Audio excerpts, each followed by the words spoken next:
너희는 가만히 있어 하나님이 하나님됨을 알지어다.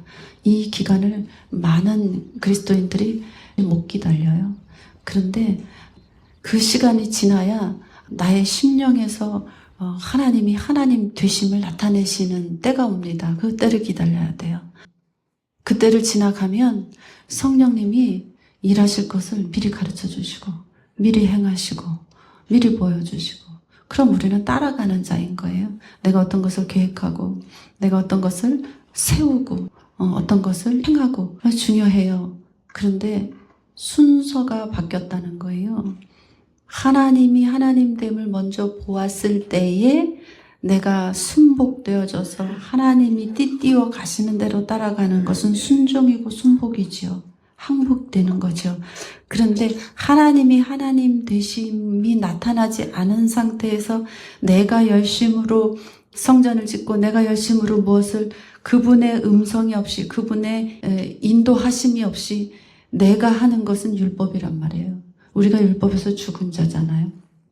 하나님이 앞서 행하실 때는 기쁨으로 행하게 돼요. 즐겁게 행하게 돼요. 그런데 하나님이 앞서가시지 않는데 내가 자의로 열정으로 열심으로 의지로 계획하고 일하고 움직이는 봉사와 헌신, 이 모든 것이 앞서가는 것은 율법주의라고 하는 거예요. 너희가 모든 규례와 율법은 지키되 하나님을 사랑하는 것에서는 마음이 떠나갔다, 이렇게 말씀하시는 게 율법주의 때문에 그렇게 말씀하시는 거거든요. 하나님이 앞서 가시는 것을 보시는 단계가 분명히 옵니다. 왜? 성전이라고 하셨기 때문에, 성령이 너희 안에 거하신다고 하셨기 때문에 말씀이 이루어 가시는 거예요. 우리가 죄인이었을 때 사랑하시는 그 말씀이 행하시는 것입니다. 반드시 되어지는 거예요. 성전은요, 하나님이 모세를 통하여서 처음에 장막을 지으라. 그 장막을 회막이라고도 합니다. 장막은 두 가지 기능이 있는 거예요. 하나님이 임재해 버리시고 그 다음에 하나님이 임재하셔서 하나님의 백성, 자기 백성을 만나는 일인 거예요. 그러면 먼저 있는 일이 뭐냐? 빛이 어둠을 뚫고 이 땅에 침노하듯이 임해버린 예수 그리스도의 탄생, 나심이 먼저인 거예요. 다시 말하면 장막, 하나님의 임재해 버리신 것이 먼저란 말이에요. 사람의 열심이 먼저가 아니라 내가 무엇을 해서 임재 가운데 나아가야지, 내가 하나님을 끌어내려야지, 보좌를 움직여야지, 성전을 지어서 어떻게 해야지, 내 열심으로 헌금을 많이 해서 하나님을 기쁘시게 해드려야지, 내 열심으로 하나님을 만나야지, 기도를 많이 해야지, 금식을 해야지, 하나님을 만나야 되겠다. 이 율법주의라는 거예요. 해야죠. 하는 거예요. 그런데 순서가 바뀌었단 말이에요. 무엇이냐? 하나님의 임재가 먼저인 거예요. 하나님이 임재해버리시면 관계는 되어지는 거예요. 그런데 사람이 자의적으로 자기가 하나님을 만나고자 한단 말이에요. 아니에요. 하나님이 먼저 만나러 오셨어요. 하나님이 모든 축복을 예수 그리스도라는 인자 되심으로 말미암아 완벽하게 지금 이루어 놓으셨단 말이에요. 그러면 그 완벽하게 이루어 놓으신 말씀 안에 거하면 그냥 저절로 되는 거예요. 물이 흘러가듯이. 그렇다고 하면 완전한 말씀, 온전한 말씀, 진리의 말씀이 지금 풀어져 나가고 있지 않은 시대에 살고 있었다라고 생각하셔야 돼요. 이 시기는 어떤 시기랑 같냐 하면요, 법궤가 블레셋에 빼앗겨서 이스라엘에게 지금 없는 상태와 같은 거예요. 그건 뭐냐? 왜 이스라엘이 하나님의 법궤를 블레셋에 빼앗겼느냐? 전쟁할 때 빼앗겼어요. 왜? 하나님을 도구화해서 사용할 때 법궤를 빼앗겨버린 거예요. 전쟁에서 지금 막 이기냐 지냐 막 싸우고 있는데 질 것 같아. 그러니까 뭐예요? 이스라엘이? 법궤 가져와. 법궤 갖고 와. 왜? 이겨야 되니까. 하나님의 법궤를 전쟁을 이기는 것에 도구화시켜서 지금 사용하는 데까지 가버린 거예요. 하나님은 우리가 도구화해서 사용할 수 있는 물건이 아니에요. 하나님은 우리가 문제를 해결해 달라고 사용할 수 있는, 써먹는 그런 존재가 아니에요.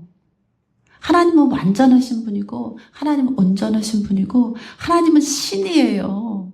우리는 피조물이고 그 피조물이 하나님께 다스림을 받을 때 그냥 이기게 되는 거예요. 그런데 하나님을 문제 해결자로 딱 써먹어버리는 순간에 법궤는 빼앗겨져 버리는 거예요. 그러면 너희가 성전인 것을 알지 못하느냐? 너희 안에 성령이 거하는 전인 것을 알지 못하느냐? 나 모르겠는데요. 나에게 그런 능력이 없는데요. 왜 없는 거예요? 왜 법궤를 빼앗겨버린 거예요? 도구화 시켰기 때문에 빼앗겨버린 거예요. 하나님을 뭐 해주시는 분으로 내가 써먹었기 때문에 법궤가 빼앗겨져 버린 거예요. 그러면 블레셋에 빼앗긴 그 법궤가 기럇 이 여아림에 20년 동안 가서 또 방치돼 버려요. 20년을 다른 곳에 있어요. 하나님의 장막에 법궤가 있어야 되는데 다른 곳에 빼앗겼어요. 20년 동안. 그것을 이스라엘은 하나님의 영광이 떠나갔다. 이렇게 표현을 했어요. 그런데 그것은 하나님의 영광이 떠나간 것이 아니라 하나님의 영광, 다시 말해서 이스라엘이 하나님의 영광을 맞이할 준비에 시간이 20년 걸린 거예요. 하나님을 도구화시키지 않고 하나님을 하나님으로 대접해 드릴 수 있는 시간이 20년이 넘게 걸린 거예요. 어떻게 그렇게 말할 수 있느냐? 다시 다윗성으로 들어오잖아요, 법궤가. 기럇 여아림에서 20년 있다가 법궤가 다윗의 장막으로 돌아오잖아요. 다윗이 춤추며 그 법궤를 맞이할 때 바지춤이 내려가잖아. 네? 그렇게 춤을 추잖아요. 하나님이 돌아오신다. 하나님 돌아오셨다. 하나님의 임재가 이제 우리에게 있다. 이 얼마나 기쁜 일인가요? 마찬가지입니다. 우리에게 복음이 전해지고 그리고 교회라는 문이 열어졌어요. 복음을 받아들였어요. 그러나 늦은 비의 은총의 말씀, 더 좋은 포도주의 말씀이 가리워져 있었던 것은 우리에게서 촛대가 옮겨진 것이 아니에요. 우리에게서, 우리나라에서 촛대가 옮겨진 것이 아니고 우리나라 교회에서 영광이 떠나간 게 아니에요. 그럼 뭐냐? 준비하는 시간인 거예요. 하나님의 임재를 몸된 성도 한 사람 한 사람이 고대하는 시기, 한 사람 한 사람이 소망하는 시기, 그 시기를 이렇게 주신 거예요. 제가 말씀을 보면서 그것을 깨닫습니다. 네, 하나님은 죄인일 때 우리를 사랑하셨는데 무슨 촛대를 옮기시고 무슨 영광이 떠나갑니까? 그분은 다시 오신 성령님, 내 죄와는 상관없이 하나님을 바라는 자들에게 두 번째 나타나시려고 기다리신 거예요. 심령에 가정에 교회마다 두 번째 나타나시기 위해서 하나님의 임재를 감당할 수 있는 몸, 성전, 그것을 준비하는 시간이었다. 그래서 그것이 준비되어진 교회, 그것이 준비되어진 가정, 그것이 준비되어진 심령들에게는 이제 하나님이 임재해 버리시는 거예요. 두 번째 나타나시는 거예요. 첫 번째 초림으로 주님 오셨잖아요. 예수 그리스도가 초림으로 오셨잖아요. 두 번째 나타나신다. 그러면 성전에 임재해 버리시는 거예요. 성전은 뭐예요? 하나님이 임재하셔서 그 사람과 관계하시는 거예요. 그 사건이 일어나는 거예요. 보혜사로 일하시면서 모든 밟는 땅마다 그 발에 등불이 되어주시고 모든 가는 곳마다 그곳에 빛이 되어주셔서 모든 것이 하나님의 나라로 천국으로 변화시켜 주시는 거예요. 두 번째 나타나셔서 그 일을 행하시는 것입니다. 로마서 6장 1절부터 보세요. 우리가 무슨 말을 하겠느냐? 은혜를 더하게 하려고 죄에 거하겠느냐? 우리가 죄인일 때 하나님이 우리를 사랑하셨어요. 그것은 우리가 죄와 아까운데 가득 잠겨서 사는 우리를 은혜가 덮어버리는 거예요. 그래서 죄와 상관없이 만들어버린 거예요. 그게 은혜예요. 그렇다고 해서 죄를 계속 짓겠느냐? 그럴 수 없다는 거예요. 죄에 대하여 죽은 우리가 어찌 그 가운데 더 살리요? 우리가 죄에 대하여 죽었단 말이에요. 이미 죽어버렸다고. 그리스도 예수와 합하여 세례를 받을 때 우리가 죽었다고요. 그의 죽으심과 합하여졌다고요. 그것이 세례라고요. 우리 세례 받았잖아요. 그러므로 우리가 그의 죽으심과 합하여 세례를 받음으로 그와 함께 장사되었나니 이는 아버지의 영광으로 말미암아 그리스도를 죽은 자 가운데서 살리심과 같이 우리로 또한 새 생명 가운데서 행하게 하려 함이라. 명심하셔야 돼요. 예수 그리스도께서는 우리가 죄인이었을 때, 악할 때 사랑하셨어요. 그래서 십자가의 피로 다 쏟으신 물로 그 은혜로 덮어버리셨어요. 그래서 예수 그리스도를 믿노라 하는 자들, 그들에게는 하나님이 지금 어떻게 역사하고 계시느냐, 물과 피로 끊임없이 깨끗하게 보존하고 계시다라는 것을 확실하게 믿으셔야 돼요. 예수 피를 뿌리는 기도를 할 때, 그리고 예수 피를 우리가 바르는 흉내를 낼 때만 그 피가 효력이 있는 게 아니에요. 우리가 이미 끝난 일인 거예요. 아, 예수 그리스도께서 피를 발라서 머리끝에서 발끝까지 깨끗하게 하셨어. 내가 죄인이었을 때 은혜로 끝났어. 죄의 문제 나랑 상관없어. 내가 예수 그리스도의 죽으심과 합하여 함께 세례 받았어. 함께 죽었어. 이것이 명심해야 되는 거예요. 그런데 생각이, 내 경험이 내 속에서 죄가 올라와요, 안 올라와? 올라오잖아요. 그럼 어떻게 해야 돼요? 나는 죽었어. 죽었다고, 죄가. 예수 그리스도와 합하여 죽었다고. 나는 죄와 상관이 없어. 죄와 상관없는 자에게 두 번째 나타나시는 거예요. 성전의 역할이 발현되는 거예요. 그러니까 영적인 싸움은 굉장히 쉬워요. 죄가 생각나. 제가 목구멍에서 올라서 입으로 말이 나오려고 그래. 눈으로 죽이려고 그래, 누굴. 본인이 알잖아, 자기 자신이. 그럴 때 뭐예요? 나는 죄와 상관없어. 이 죄는 내가 세례 받을 때 예수 그리스도의 십자가와 연합되어져서 죽었어.